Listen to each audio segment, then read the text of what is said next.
बिस्मिल्लाहिर्रहमानिर्रहीम। आज नमाज ज़ोहर के मौके पर कुत्तापेट फ्रूट मार्केट की मस्जिद का हमने दौरा किया।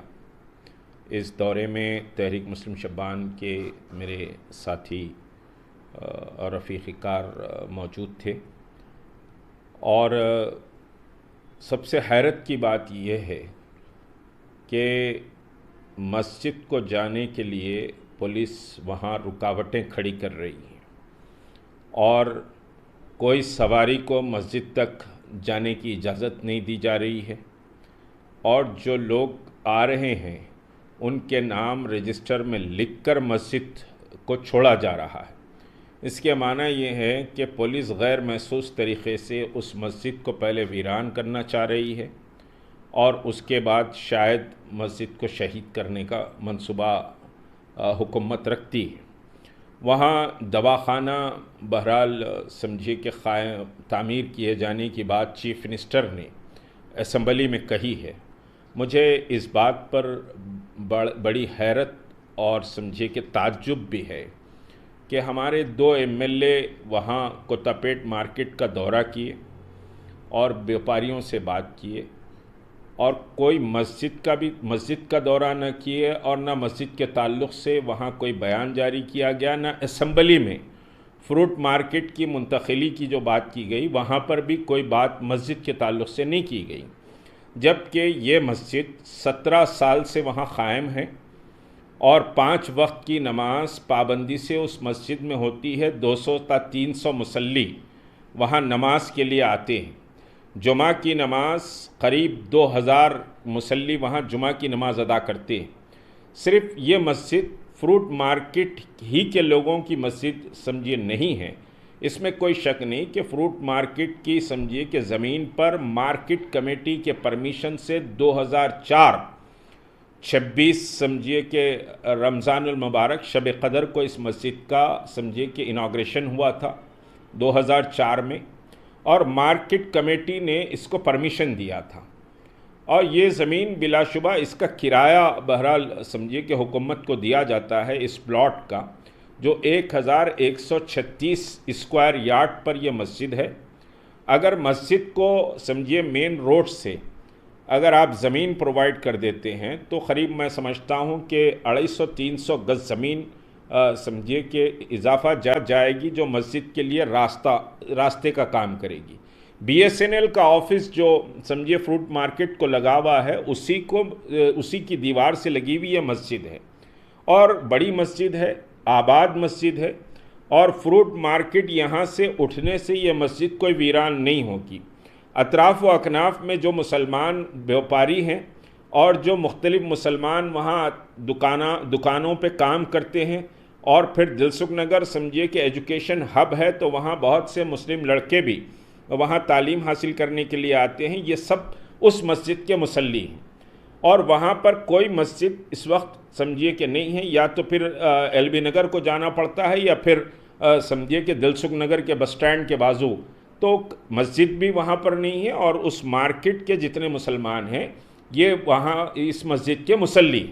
मगर हुकूमत का इंटेंशन ये साफ क्लियर समझ में आता है कि फिर एक और मस्जिद को शहीद कर दिया जाए और मस्जिद को जाने के लिए बड़ी पाबंदियां लगाई गई। ख़ुद मैंने वहाँ पर एहतजाज किया और एहतजाज करके गाड़ी को अंदर लेना पड़ा।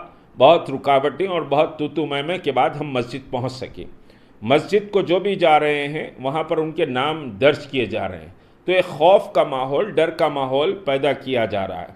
अगर ये ज़मीन समझिए कि मस्जिद जिस पर क़ायम है गुज़िश्ता 17 साल से ये ज़मीन अगर हुकूमत की है तो हम समझिए कि इस ज़मीन को सब्सिडी रेट पर हुकूमत मुसलमानों को बेच दे, मुसलमान वो ज़मीन को ख़रीद लेंगे और मस्जिद की समझिए कि साहब मस्जिद की कमेटी को ये ज़मीन बेच दे, कोई कमर्शियल एक्टिविटी के लिए नहीं, बल्कि हम वहाँ पर वो मस्जिद को समझिए हुकूमत सब्सिडी रेट पर बेच सकती है। ऐसा बहुत से जगह हुआ है। तो ये मस्जिद को शहीद समझिए कि अगर हुकूमत करेगी तो बहुत मसाइल पैदा होंगे और तेलंगाना हुकूमत पर समझिए कि पहले ही मसाजिद की शहादत के दाग लगे हुए हैं ऐसा समझा जाएगा कि तेलंगाना हुकूमत इंटेंशनली मसाजिद को शहीद करने का काम कर रही है। आप अगर मस्जिद की ज़मीन की कीमत लेना चाहते हैं तो समझिए कि मुसलमान तैयार हैं। हम इस सिलसिले में समझिए कि जो मुतल्लिक़ा वज़रा हैं और ख़ुद होम मिनिस्टर साहब हैं उनसे भी हम मुलाकात करेंगे। बाज़ाब्ता एक मेमोरेंडम दिया जाएगा। हुकूमत अगर सब्सिडी रेट पर ये ज़मीन समझिए कि मस्जिद कमेटी को फ़रोख्त कर देती है तो मुसलमान इसको ख़रीदने के लिए तैयार हैं और मस्जिद की तामीर हम मस्जिद समझिए कि कर लेंगे। कोई रुकावट दवाखाने के बनने में मस्जिद कोई रुकावट नहीं है। मस्जिद बिल्कुल कोने में समझिए कि दीवार से लगे हुए एरिए पर मस्जिद है। कोई प्लान में या कोई रुकावट मस्जिद की वजह से नहीं होगी। तो मस्जिद को बाकी रखा जाए और वहाँ समझिए कि मस्जिद ये आबाद मस्जिद है, 17 साल से वहाँ इबादत हो रही है और मार्केट कमेटी के परमिशन से ये मस्जिद कायम हुई है। दूसरी जो बात है कि 2001 में ही रजिस्ट्रेशन समझिए आप government of Telangana registration and Islam department जो सोसाइटी रजिस्ट्रेशन है उसका समझिए बाज़ाब्ता रजिस्ट्रेशन भी किया गया है और समझिए कि उसकी कमेटी 2001 में ही Jama Masjid fruit market society के तहत रजिस्टर की गई है कमेटी। तो बाज़ाब्ता एक कमेटी है और वो कमेटी समझिए कि साहब मस्जिद की ज़मीन सब्सिडी रेट पर ख़रीदेगी। हुकूमत अपना दिल ज़रा बड़ा करे इस सिलसिले में। मस्जिद की शहादत हुकूमत की नेक नामी पर एक बड़ा समझिए कि सियाह दाग लगेगा। पहले इस सेक्रेटेरिएट के मसाजिद और एक खाने की मस्जिद अंबरपेट की और समझिए कि दूसरे मसाइल खम्मम की मस्जिद, ये सब हुकूमत पर पहले ही समझिए कि दाग लगे हुए हैं। अगर तेलंगाना हुकूमत अपने दिल को समझिए ज़रा बड़ा करती है तो यकीनी तौर पर हम उसका खैर मकदम करेंगे। और फिर दूसरी समझिए कि बात है, मैं दूसरे मौके पर कहूँगा कि भाई वक्फ ज़मीन पर फ्रूट मार्केट का क़याम समझ में नहीं आया। हुकूमत को चाहिए कि फ्रूट मार्केट वक्फ की ज़मीन पर फ्रूट मार्केट क्यों क़ायम की जा रही है? वक्फ के ज़मीनात क्या लोगों को खाने और हुकूमत के इदारों को क़ायम करने के लिए हैं? हुकूमत के पास ज़मीनात हैं। हुकूमत समझिए कि साहब इस फ्रूट मार्केट के लिए ज़मीन मुहैया करना चाहिए। इस पर इंशाअल्लाह बहरहाल बात करूँगा। लेकिन मस्जिद का तहफ़्फ़ुज़ तमाम मुसलमानों की ज़िम्मेदारी है। आज बहरहाल समझिए कि हम गए हैं मस्जिद के तहफ़्फ़ुज़ के सिलसिले में और वहाँ पुलिस की रुकावटें देखकर बड़ा अफसोस हुआ कि पुलिस मुसल्लियों के नाम लिखकर छोड़ रही है, कोई गाड़ी मस्जिद तक जाने नहीं दी जा रही है।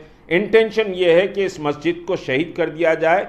मस्जिद ख़तरे में है। मस्जिद का तहफ़्फ़ुज़ हुकूमत की ज़िम्मेदारी है। अस्सलामु अलैकुम।